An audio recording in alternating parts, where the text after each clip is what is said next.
ਤੁਸੀਂ ਆਪਣੇ ਇਲਾਕੇ ਦੀਆਂ ਜਿਹੜੀਆਂ ਮੰਡੀਆਂ ਨੇ ਉਹ ਤੁਸੀਂ ਹਰ ਮੰਡੀ ਜਾਓ, ਆਪਣਾ ਸਮਝ ਨਾਲ ਜਾਨਵਰ ਖਰੀਦੋ, ਉਹਨੂੰ ਸੇਲ ਕਰ ਦਿਓ। अस्सलाम वालेकुम जी, वेलकम हो गया सारे भरावां नूं मेरे चैनल पेंडू व्लॉग ते। सारे भरावां दा बड़ा शुक्रिया अदा करना जी जिहड़े कि मेरी वीडियो नूं वेखदे ने और मेरे चैनल नूं सपोर्ट कर रहे हैं।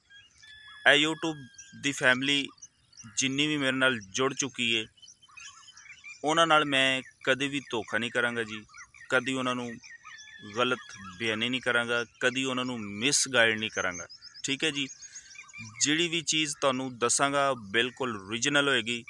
बेशक तुसी उहदे ते कदी भी तजर्बा करके वेख लो, इंशाअल्लाह तुहानूं 100% रिजल्ट मिलेगा।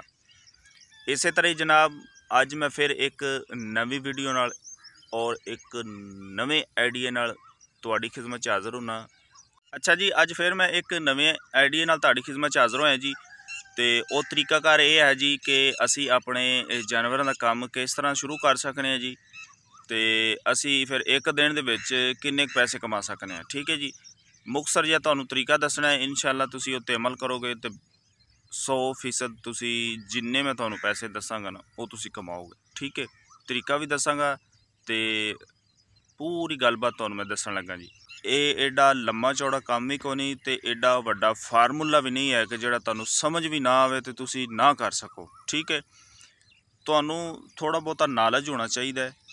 तुसी फार्मिंग नहीं ना कर सकते, बेशक ना करो, तुहाडा मकसद है पैसे कमाने। ठीक है, हाँ ये है कि अगर तुसी लॉन्ग टर्म अपना इन्वेस्टमेंट करना चाहते हो फिर तुसी फार्मिंग स्टार्ट करो, क्योंकि उहदे विच हर साल तुहाडी जिहड़ी इन्वेस्ट है वो वधदी जाएगी। ठीक है, तो मैं तुहानूं ये दसांगा कि जनाब तुसी ज़्यादा कुछ भी नहीं ना करना।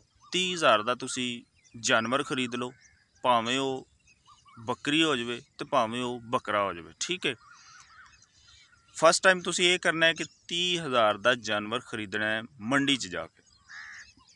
अगर तुहाडे इलाके दे विच बकरा मंडी लगदी है तुसी उत्थे चले जाओ।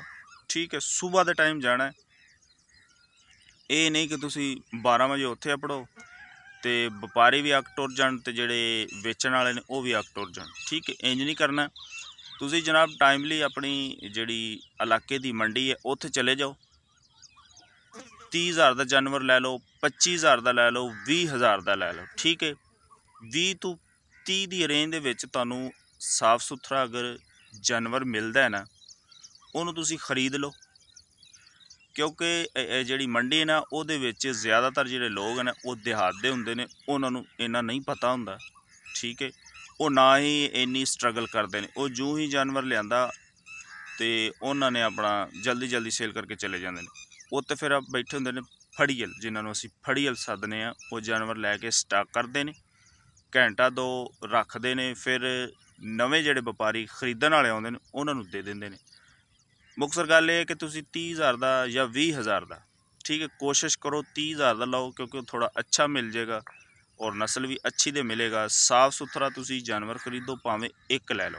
ठीक है, वो तो घंटा या दो तुहानूं गाहक लगणगे, इंशाअल्लाह तुहाडा जानवर फौरन सेल हो जाएगा। 30,000 वाला तुहाडा 35,000 च भी सेल हो सकता है, 32,000 च भी सेल हो सकता है, 33,000 च भी सेल हो सकता है।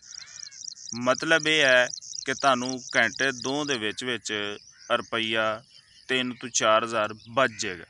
ठीक है, ये है जी एक शार्टकट तो एक मुख्तसर जिहा आइडिया जिन्ना भरावां ने करना है ना ਉਹਦੇ वास्ते मुश्किल नहीं है। लोग बड़े एक काम कर रहे हैं और पैसे कमा रहे हैं। ठीक है, अच्छा उस तो हट के फिर है तुसी ये नहीं कि हफ्ते बाद ही उत्थे जाना, नहीं, तुहानूं अगर नॉलेज है, तुसी अगर पैसे है ने तुहाडे कोल, तुसी अपने इलाके दीयां जिहड़ियां मंडियां ने वो तुसी हर मंडी जाओ, अपना समझ नाल जानवर खरीदो, उन्होंने सेल कर दो।